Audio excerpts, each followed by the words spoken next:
Hey everybody, Rochelle back with Losing It on Keto. I have for you today sort of a combination of tips and a recipe. But it's really more the tip for the recipe because I'm making Maria Emmerich's protein pudding that went viral. But I have a tip for you for how to apply it to the protocol that I've shared on this channel, which is the ideal protein style, meaning no tracking, for doing a protein sparing modified fast / protein to energy type diet. So my tip for you is to combine the fat allotment to the protein supplement meal for more protein supplement meal ideas. So let me remind you. The protocol summary. So there should be 3 protein supplement meals per day, like say breakfast, lunch, and a snack. And those protein supplement meal guidelines should be under 150 calories, 12 to 23 grams of protein, and then fat and net carbs under 5 grams each. Then there should be a whole food dinner protein, and I've shared with you the list that makes up the lean protein for that. And then there should be 4 cups of the lowest carb vegetables per day, say 2 cups at lunch and 2 cups at dinner, and I provided that list to you. And then there's 2 teaspoons of added keto-friendly fat within the day. Then you should supplement, because this is a calorie-restricted diet, and some of those supplements should be either a fish oil or cod liver oil, and remember that makes up part of your needed fat to absorb the fat-soluble vitamins. So that's in addition to the 2 teaspoons of fat that I mentioned up above. And then the beverages of coffee, tea, still or sparkling water with keto-friendly sweeteners. So what I'm particularly noting here is combining the 2 teaspoons of added fat with the protein supplement meal. So in this recipe, you can see we're combining the fat from whole eggs, hard-boiled eggs, to our protein. And in this case, that then allows us to fit Maria Emmerich's viral pudding into our meal plan. So Maria Emmerich's recipe, using the further foods, equates to 11 grams of fat, 17 grams of protein, 169 calories, no net carbs, and a protein to energy ratio of 2.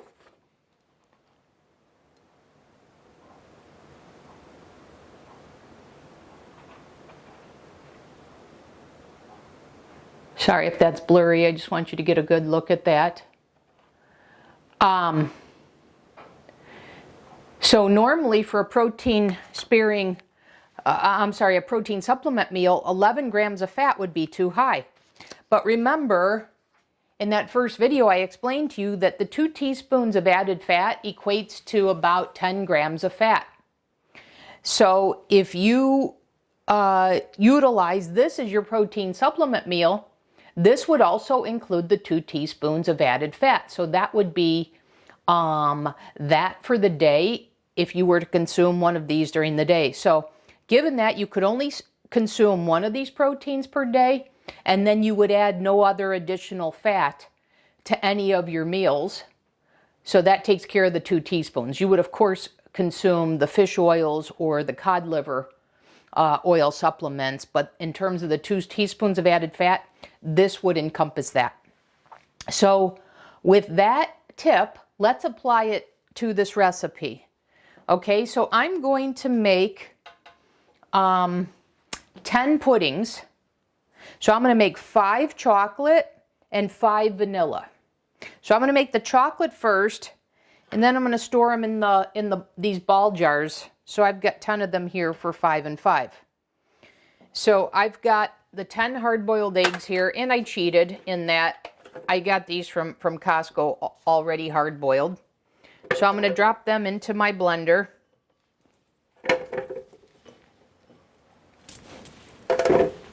Okay, then I'm going to take,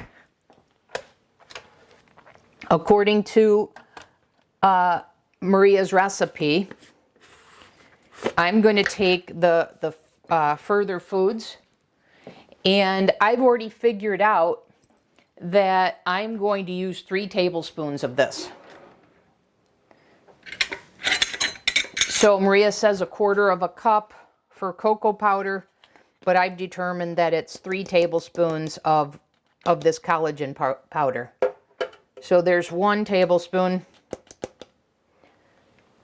2 tablespoons, and then 3. Okay, I'm going to add a little bit of salt, and then I'm going to add some chocolate monk fruit sweetener, and I'm going to add a teaspoon of that.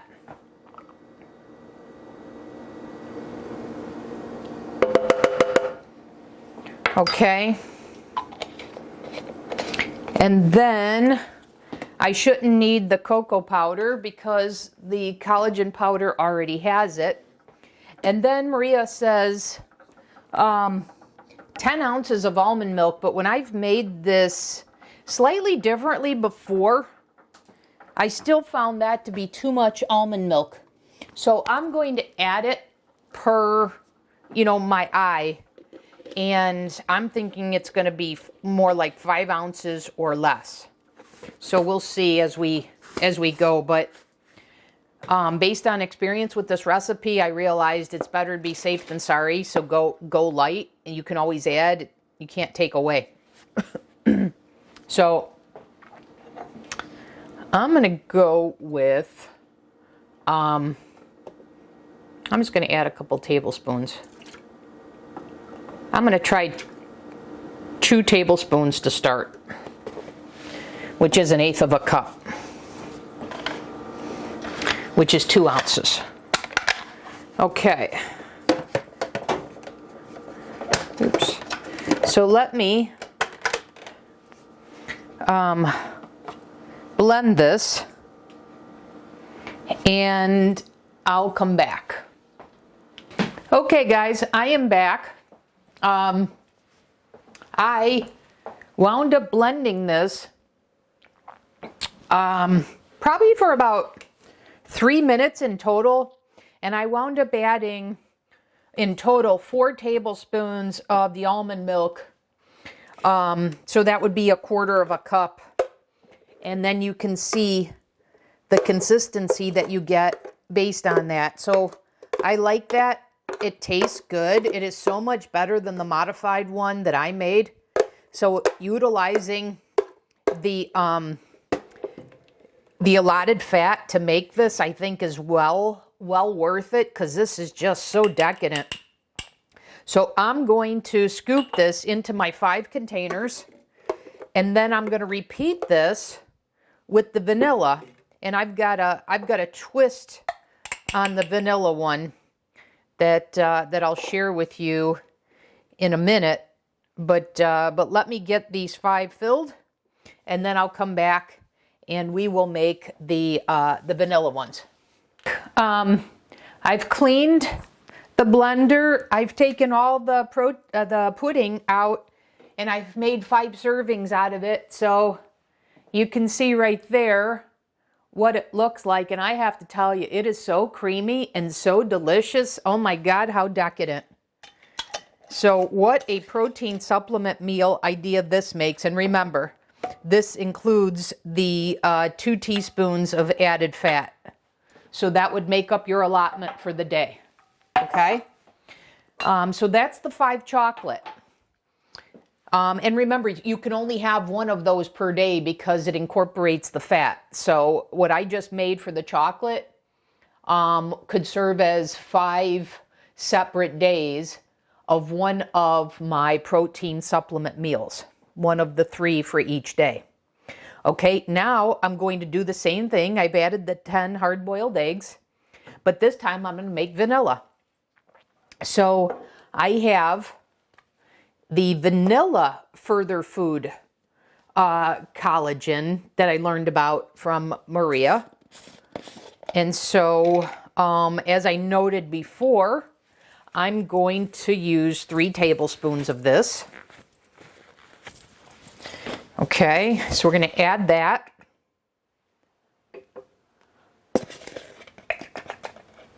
And by the way, if you want a super chocolatey pudding, you may want to add cocoa powder, a bit of cocoa powder to this, to the chocolate one. That has, for me, just the right amount of chocolate. But if you want a bolder chocolate flavor, you'd want to add more. You'd want to add cocoa powder. Okay, so there's the collagen. I'm going to add some salt, not too much. I'm going to add a 1/4 cup or 4 tablespoons of almond milk based on how the last one came out. I think 4 tablespoons or 1/4 cup is the perfect amount given how creamy that was.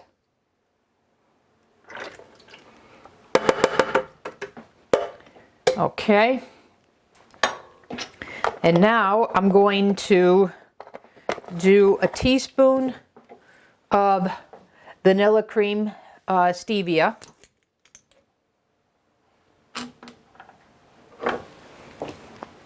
And then what I'm going to do is I'm going to add some vanilla powder. I learned about this vanilla powder, I want to say it was Indigo Neely that I saw this. I think I've got that right. But anyways, let me add just a little bit of this. I'm going to add, I think, half a teaspoon. And if you're curious, the ingredients are 100% traditionally grown vanilla bean powder, half a teaspoon vanilla powder. Oh wait, no, that says a half a teaspoon of vanilla powder is 1 teaspoon of vanilla extract. So given that, I'm going to do a teaspoon of this because Maria's recipe calls for 2 teaspoons of vanilla. So therefore I'm going to do a teaspoon of this. So I think it's going to just have an awesome vanilla flavor. So let me blend this up, and then I'll come back to you and show you what this looks like once it's done. Okay, be back in a flash. The pudding out of the blender, and so I filled up the 5 jars, and just so you can see, that's what it looks like. So once again, super creamy, and you see all the vanilla in there. But I have to say, I have to be honest with you, I'm disappointed. I thought there was going to be a stronger vanilla flavor. So I'm curious to know if the flavor is enhanced while it's stored in the refrigerator. But yeah, but I'm disappointed. If you had smelled the Further Food vanilla when I first opened it, that collagen, oh my God, was that an awesome vanilla smell to it. And then I thought adding the vanilla bean powder would just take this over the top, and it's just a very subtle vanilla flavor. So I'd say these almost don't have any flavor at all. So they may need some doctoring, if I'm being honest with you. I may have to sprinkle a little cinnamon when I consume them. I may have to put a drop or 2 of vanilla stevia. I'm not sure, but I think right now, unless the flavor is improved after I refrigerate them, then I'm going to have to do something to these. But these guys are awesome. The chocolate ones are awesome and could be consumed right now if I wanted, and I'll bet you they just get better while being in the refrigerator. So anyways, as I wrap up this 7th idea I've given you for a protein supplement meal. As I wrap this up, remember the tip is to even create more options for your protein supplement meal. Consider leveraging your 2 teaspoons of fat, about 10 grams of fat for one of them. If there's a protein supplement meal that you want to have and you say, oh darn, it doesn't fit into the guidelines because the fat's a bit too high. If it's around 10 grams of fat, you can make it work by using the allotted 2 teaspoons. Okay? So I hope this was another helpful video if you're applying this program, and even if you're not doing it 7 days like me, even if you're doing it a couple days a week or a month or whatever, I at least hope you're finding some value in these recipe ideas. So until the next video, I'll wish you continued health, and see you again next time.